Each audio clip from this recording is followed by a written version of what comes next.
خدا نے تمہارے پاس ایک نصیحت نامہ بھیجا ہے، اور وہ نصیحت نامہ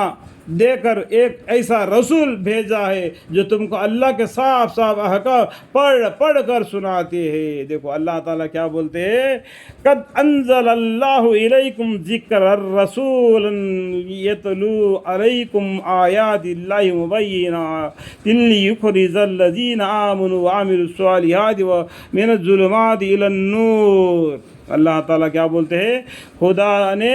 تمہارے پاس ایک نصیحت نامہ بھیجا، یعنی قرآن بھیج دیا، اور وہ نصیحت نامہ دے کر ایک ایسا رسول کو بھی بھیجا جو محمد مصطفیٰ صلی اللہ علیہ وسلم ہے، جو تم کو اللہ کے صاف اللہ کا حکم کیا ہے وہ پڑھ کر سناتے ہیں،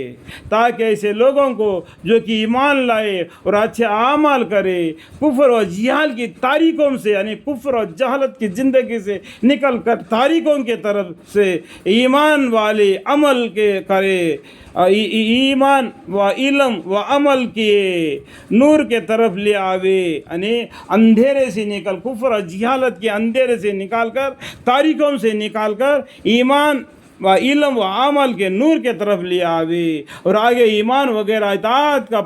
پر وعدہ ہے کہ جو شخص اللہ پر ایمان لاوے گا اور اچھے عمل کرے گا، خدا اس کو جنت کے ایسے باغوں میں داخل کرے گا جن کے نیچے سے نہریں جاری ہے، ان میں ہمیشہ ہمیشہ کو رہیں گے۔ اللہ تعالیٰ کیا بولتے ہیں، اللہ تعالیٰ نے اپنے نصیحت نامہ بھی بھیج دیا، ایک رسول بھی بھیج دیا، وہ تم کو قرآن کے احکام کو پڑھ کر سناتے ہیں۔ جو آدمی کفر اور جہالت کے تاریکوں سے نکل کر ایمان و علم و عمل کے نور کے طرف لے آوے، اور آگے ایمان وغیرہ اطاعت پر وعدہ ہے کہ جو شخص اللہ پر ایمان لاوے گا اور اچھے عمل کرے گا، خدا اس کو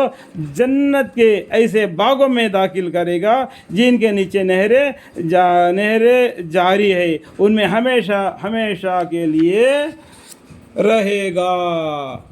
گے۔ بلا شک اللہ تعالیٰ نے ان کو بہت اچھا روزی دی۔ اللہ تعالیٰ نے دنیا میں اللہ سے ڈر کر زندگی بسر کر کے دین اسلام کے راہ پر چلنے سے اللہ تعالیٰ نے ان کو کیا دیا، بلا شک اللہ تعالیٰ نے ان کو بہت اچھا روزی دی۔ آگے اللہ کا واجب اطاعت ہونا بیان کیا جاتا ہے، یعنی اللہ ایسا ہے کہ جس نے 7 آسمان پیدا کیے، اور اس نے اسی طرح زمین بھی، یعنی 7 زمین بھی پیدا کیے۔ دیکھو اللہ تعالیٰ اس آیت میں کیا بولتے ہیں، اللہ تعالیٰ نے 7 آسمان کو پیدا کیے اور 7 زمین کو پیدا کیے، یہ سب پیدا کرنے پر بھی اللہ تعالیٰ کوئی تھکے نہیں۔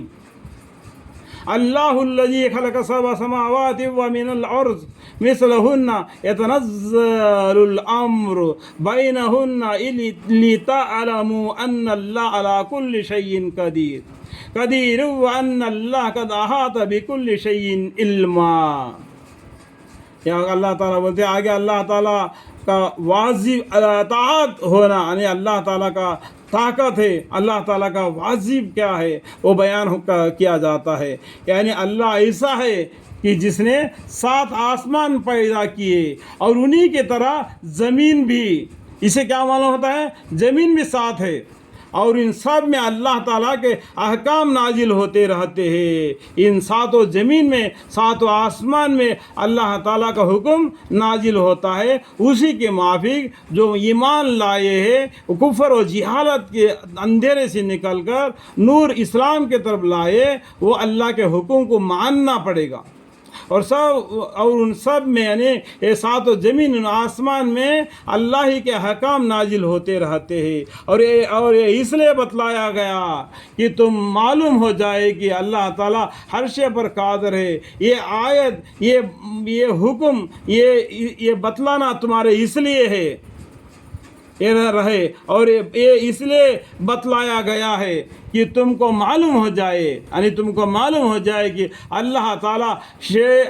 ہر شے پر قادر ہے، کل شیء قدیر، اور اللہ ہر شے کو اپنے احاط علم میں لیے ہوئے ہے، وَأَنَّ اللَّهَ قَدْ أَحَاطَ بِكُلِّ شَيْءٍ عِلْمًا،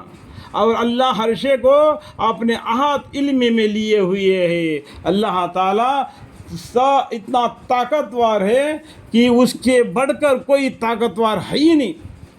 ہم سے بھی جو پہلے زمانے میں لوگ پیدا ہوئے بہت طاقتور تھے، اتنا گھمنڈ کرتے تھے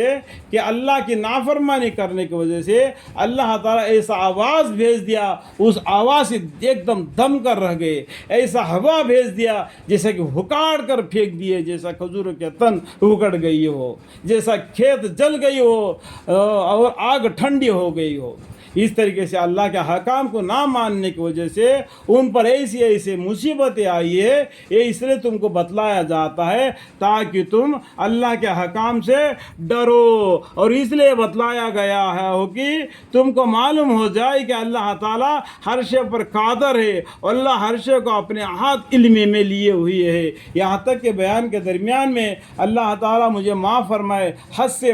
بڑھ کر بات کرنے سے اور اپنے طرف سے کوئی حدیث ملانے سے بھی جو بھی غلطی کوتاہی ہم سے ہو گئی وہ تو ہمیں معاف فرمائے۔ وقل رب زدنی علما، وقل رب زدنی علما، وقل رب زدنی علما۔ قال رب اشرح لي صدري ويسر لي امري واحلل عقدة من لساني يفقهوا قولي ربنا آتنا في الدنيا حسنة وفي الآخرة حسنة وقنا عذاب النار۔ آمین ثم آمین والحمد للہ رب العالمین۔